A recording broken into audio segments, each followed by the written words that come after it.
Want to learn more about your true nature? Check out the many interviews and short videos produced by our friends at ispirit.us. Like their page at facebook.com/ispirit.dotus and browse through their many posts and be inspired by the wonderful and positive messages about life that they share with their community. If you would like to study the works of Spiritism and delve deeper into this philosophy that will be guaranteed to enrich your life by teaching you about the greater life, check out ediseiofamerica.com. At ediseiofamerica.com you can find all of the seminal works of Spiritism written and compiled by Allan Kardec, translated from its original French to English, as well as other Spiritist works that serve to add to the material treasure that is the Spiritist philosophy and doctrine. As one of our subscribers and followers, be sure to use promo code ispirit_love to get 10% off from your next purchase and continue to support this beautiful work of dissemination. ispirit_love to get 10% off from your next purchase. Thank you.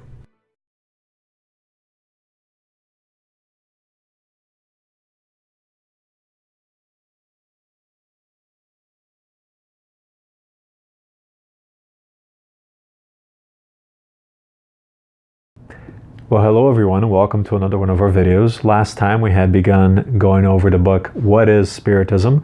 We talked about the first section of Chapter 2. Chapter 2 is entitled Elementary Notions of Spiritism. The section we had reviewed briefly was entitled Preliminary Remarks. Now we're going to move forward to the next section in this chapter entitled Concerning Spirits. It begins with item number 7. Item 7 reads, Spirits are not, as often imagined, separate beings within creation. They are souls of those who used to live on the earth or on other worlds, stripped of their corporeal envelope. So here we have the universality of the Spiritist doctrine, not one that adheres to the conventions of earth, but one that embraces the cosmos, the fact that every one of the planets, the infinite number of worlds out there in the infinite creation, has its own inhabitants, beings like us, who incarnate in that specific school or station of life to continue forward in an incessant evolution, and thus they find themselves in a similar situation as the one that we have here on Earth, whether in a state that is more primitive to ours or more advanced to our current state.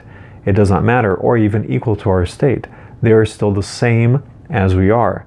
They are the essence that came from the divine creator, from the supreme intelligence. If we refer back to question number 1 of the Spirit's book, who is God, or excuse me, what is God, which is an expert way of asking the question, because it removes the anthropomorphic idea from this entity and gives it this ever-present quality that permeates throughout the entirety of creation. So what is God? And the answer that the Spirits give to Allan Kardec in the book, in the Spirit's book, is that God is a supreme intelligence, first cause of all things. So yes, we are all part of this creation. We are the intelligent principles of this greater supreme intelligence. So we are all over creation, not just on the earth. Whoever believes in the existence of the soul after the death of the body must therefore also believe in the existence of spirits. To deny spirits is to deny the soul.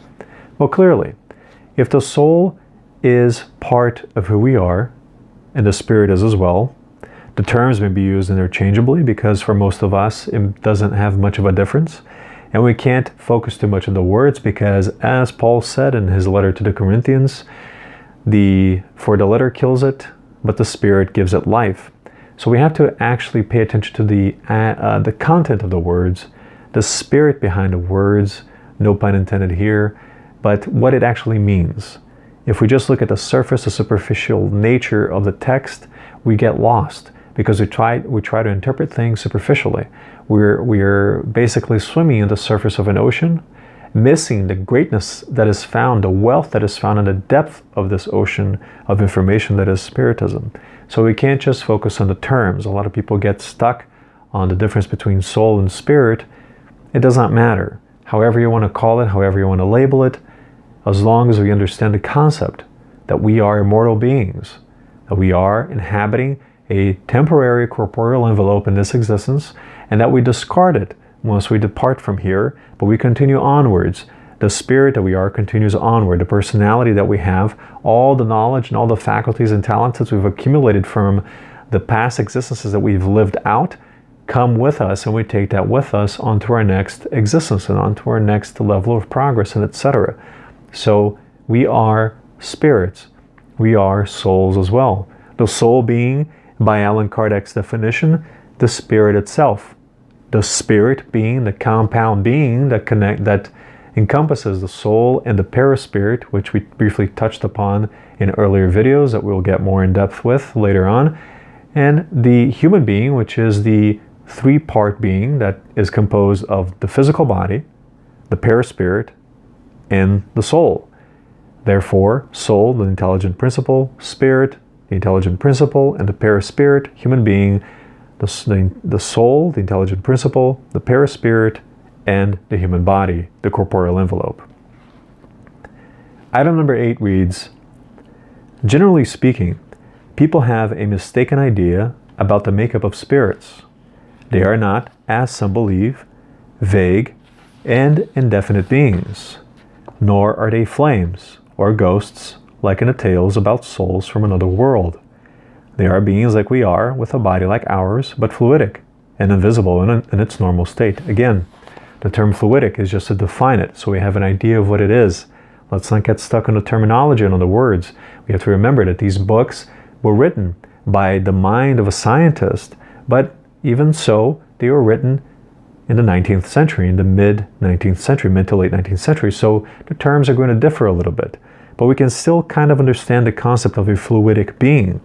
So in essence, it's saying here that they're not these flames or these invisible beings or ghosts like it's usually explained. No, they are beings like we are. They have a shape, a form. They have a body, the perispiritual body.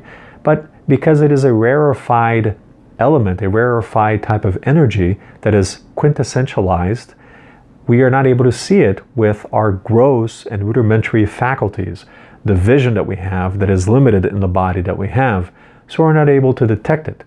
So they do exist, they have a form, but unfortunately it's been vulgarized to the term ghost or flame or apparition or something like this, but in essence that's not what it is, as it's been explained here in item number 8. They are beings like we are, with a body like ours, but fluidic and invisible in its normal state. Number 9 says, while the soul is united to the body during life, it possesses a twofold envelope, as I had explained earlier. One heavy, coarse, and destructible, which is the body. Obviously, the molecules of the body, as we age, they disintegrate, the cells age and die, and the body is eventually reabsorbed into the soil, into the material that composes this earth, to be perhaps recycled later on towards something else. Because as Antoine Lavoisier already said, dans la nature, rien ne se crée, rien ne se perd, tout change. In other words, in nature, nothing is lost, nothing is created, everything transforms or changes. So nothing in nature is lost. God, in His infinite wisdom, the supreme intelligence, in its supreme intelligence, is never going to let anything go to waste. Everything is utilized, everything is used, every corner, every place. Even though we may think it's empty, it's not. It's filled with something. Something that perhaps we can't see it, we can't sense it, but it's there. It has a purpose. Nothing is without purpose. And then to proceed with our reading, in number 9, we had talked about the twofold envelope. So the body is coarse and destructible, and then the other one is fluidic, light and indestructible, called the perispirit, which I had also talked about earlier. Item number 10 says, thus, in the human being, there are 3 essential components. 1, the soul or spirit, which is the intelligent principle that harbors the thought. That's the essential being, the transcendental being that continues onwards, the immortal being that we are.